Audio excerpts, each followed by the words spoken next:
Good morning students, how are you? Today's topic is joint sector. बेटा आज हमारा topic है ये joint sector का है। इसे बेटा संयुक्त उपक्रम कहा जाता है। joint का मतलब दो लोगों का यहाँ पर रोल होगा। वो दो कौन कौन होंगे मैं आपको इसका मीनिंग बताने जा रही हूँ। It refers to the sector of business under which both the public sector and private sector enterprises are the partner।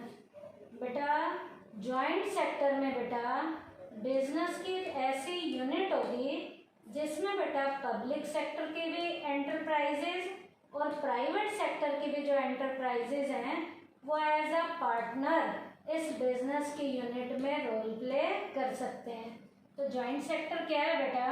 एक ऐसी बिजनेस की यूनिट जिसमें पब्लिक सेक्टर के एंटरप्राइजेज और प्राइवेट सेक्टर के जो एंटरप्राइजेज हैं वो as a partner role play करते हैं। उसे किसका नाम दिया जाता है? जॉइंट सेक्टर का नाम दिया जाता है। अब बेटा पब्लिक सेक्टर की एंटरप्राइजेज में याद करो, मैंने आपको डिपार्टमेंटल अंडरटेकिंग बताया था, पब्लिक कारपोरेशन बताया था, उसके बाद हमने गवर्नमेंट कंपनीज की थी। और प्राइवेट सेक्टर के एंटरप्राइजेज में हमने सोल ट्रेडर किया था, पार्टनरशिप किया है, जॉइंट हिंदू फैमिली जो है वो भी हो सकती है प्राइवेट को ही। उसके बाद बेटा कोऑपरेटिव्स भी हो सकती हैं, जॉइंट हिंदू फैमिली बिजनेस भी हो सकता है। तो बेटा प्राइवेट सेक्टर के एंटरप्राइजेज और पब्लिक सेक्टर के एंटरप्राइजेज जिस बिजनेस की यूनिट में as a partner role play करते हैं उसे हम किसका नाम देते हैं बेटा? जॉइंट सेक्टर का नाम देते हैं। अब बेटा जॉइंट सेक्टर के अंदर कुछ क्वालिटीज हैं। क्या क्या क्वालिटीज हैं? It is based on the concept of mixed economy.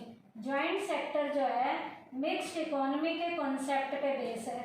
Mixed economy हमारी इंडिया की इकोनॉमी बेटा आपको पता होगा एक मिक्स्ड इकोनॉमी है। इस मिक्स्ड इकोनॉमी में बेटा दोनों सेक्टर रोल प्ले करते हैं, पब्लिक सेक्टर भी रोल प्ले करता है और प्राइवेट सेक्टर भी रोल प्ले करता है। तो जॉइंट सेक्टर जो है बेटा किस कॉन्सेप्ट के ऊपर बेस्ड है? मिक्स्ड इकोनॉमी के कॉन्सेप्ट पे बेस्ड है, जिनमें दोनों सेक्टर का रोल होता है, पब्लिक सेक्टर का भी और प्राइवेट सेक्टर का भी। उसके बाद in India industrial policy 1956 recognize the necessity of the joint sector for the first time। बेटा इंडिया में इंडस्ट्रियल पॉलिसी जो 1956 की बनी उसमें ये बताया गया, ये ज़रूरत महसूस की गई कि जॉइंट सेक्टर को भी फर्स्ट टाइम जो है इसमें इसको जो है जगह दी गई, इसकी एक अलग पहचान बनी। And pointed out that the government must be a partner. अब यहाँ पर इन्होंने ये पॉइंट किया है क्या कि गवर्नमेंट भी यहाँ पर क्या हो सकती है? As a partner role play कर सकती है। किसमें? In the paid up capital of public interest enterprises for the sake of their development, उसके डेवलपमेंट के लिए। तो कहने का मतलब क्या है? इसकी पार्टनर कौन भी बन सकती है? गवर्नमेंट भी बन सकती है। ये कब कहा गया? इंडस्ट्रियल पॉलिसी 1956 में इस बात को बताया गया कि गवर्नमेंट भी इसकी क्या हो सकती है? पार्टनर हो सकती है। इसका मतलब क्या है? It means joint sector is the partnership between the public sector and private sector. इसका मतलब पब्लिक सेक्टर और प्राइवेट सेक्टर की पार्टनरशिप से जिसका जन्म होता है उसे किसका नाम दिया जाता है? जॉइंट सेक्टर का नाम दिया जाता है। तो जॉइंट सेक्टर क्या है बेटा? पब्लिक और प्राइवेट की पार्टनरशिप है। उसके बाद the management and the conduct of these enterprises is in the hands of the private sector. बेटा जॉइंट सेक्टर में मैनेजरियल एक्टिविटीज को और एडमिनिस्ट्रेटिव एक्टिविटीज को हैंडल करने का राइट वैसे तो बेटा प्राइवेट सेक्टर को होता है, but government exercise it's control by nominating it's representative in the board of directors. लेकिन गवर्नमेंट का भी बेटा कंट्रोल हो सकता है, और गवर्नमेंट का वो कंट्रोल कौन करेंगे? बेटा जो मेंबर हमने बोर्ड ऑफ डायरेक्टर में नॉमिनेट किए हैं, चुने हैं, वो बोर्ड ऑफ डायरेक्टर के गवर्नमेंट के मेंबर भी यहाँ की मैनेजरियल एक्टिविटीज को और एडमिनिस्ट्रेटिव एक्टिविटीज को टाइमली क्या कर सकते हैं, हैंडल कर सकते हैं।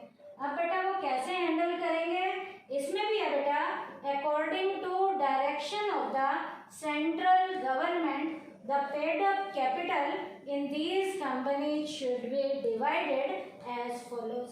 अब बेटा डायरेक्शंस दी जाएंगी और जो ये बोर्ड ऑफ डायरेक्टर के डायरेक्टर जो है टाइमली डायरेक्शन देंगे, उसी के अकॉर्डिंग बेटा हमारी जो सेंट्रल लेवल की गवर्नमेंट जो है पेड अप कैपिटल का यहाँ पर डिसीजन देगी, उसी के डायरेक्शन के अकॉर्डिंग। और ये डायरेक्शन के अकॉर्डिंग कैसे कैसे डायरेक्शन दी जाएगी, पेड अप कैपिटल पे कितना कितना किसका रोल होगा, ये हमारी जो सेंट्रल गवर्नमेंट डिसाइड करती है, वो कितना होगा, गवर्नमेंट का मिनिमम होगा 26% की पेड अप कैपिटल पे रोल, गवर्नमेंट का कितना 26% की मिनिमम पेड अप कैपिटल पे गवर्नमेंट का। प्राइवेट एंटरप्राइजेस का मिनिमम कितने पे होगा, 25% की पेड अप कैपिटल पे प्राइवेट एंटरप्राइजेस का रोल होगा। और पब्लिक और फाइनेंशियल इंस्टीट्यूशन का बाकी जो बैलेंस शेयर बच गया, उस बैलेंस शेयर पे पब्लिक और फाइनेंशियल इंस्टीट्यूशन का रोल होगा। तो बेटा जो हमारे बोर्ड ऑफ डायरेक्टर्स में एज अ डायरेक्टर बैठे हुए हैं, उन्होंने जो डायरेक्शन दी है वो डायरेक्शन हमारी सेंट्रल गवर्नमेंट के अकॉर्डिंग है।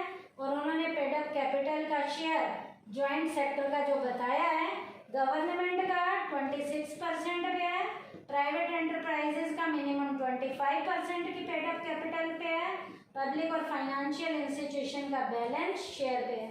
अब बेटा ज्वाइंट सेक्टर के मैं कुछ एग्जांपल्स भी आपको बता रही हूँ लास्ट में, और वो एग्जांपल क्या क्या है, मद्रास फर्टिलाइजर लिमिटेड इसके एग्जांपल में आती है ज्वाइंट सेक्टर में, और गुजरात फर्टिलाइजर और केमिकल लिमिटेड भी हमारे इंडिया में ज्वाइंट सेक्टर में क्या कर रहे हैं, रोल प्ले कर रहे हैं। तो आज के टॉपिक में हमने ज्वाइंट सेक्टर का डिटेल पढ़ा। और ज्वाइंट सेक्टर बेटा है क्या, सिर्फ ज्वाइंट सेक्टर क्या है, पब्लिक सेक्टर और प्राइवेट सेक्टर जब एज अ पार्टनर क्या करते हैं, रोल प्ले करते हैं। गवर्नमेंट भी इनके जो है एज अ मेंबर के रूप में, एज अ पार्टनर के रूप में रोल प्ले कर सकती है।